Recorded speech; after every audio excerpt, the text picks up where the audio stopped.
पेश है हिंदी जबान में अपडेट।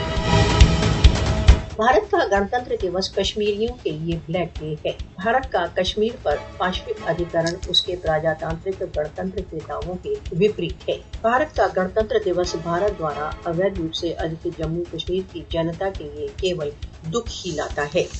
कश्मीरी 26 जनवरी को उनकी मातृभूमि पर भारत के अवैध अधिकरण के प्रतिवाद में ब्लैक डे के रूप में मनाते हैं। भारत द्वारा कश्मीरियों के स्वयं निर्णय के अधिकारों से इनकारी उसके एक प्रजातांत्रिक गणतंत्र के दावों के विपरीत है।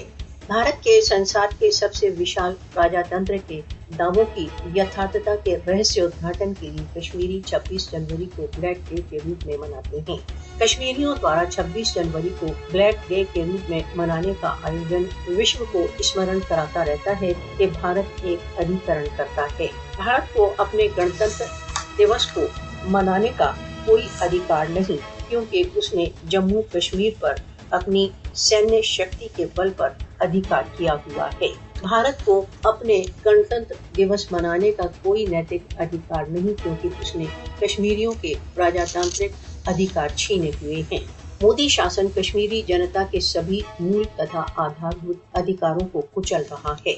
आर्टिकल 370 के बहिष्कार ने एक बार फिर सिद्ध कर दिया है कि भारत के इस दावे का कोई अधिकार नहीं कि वह एक प्रजातंत्र है।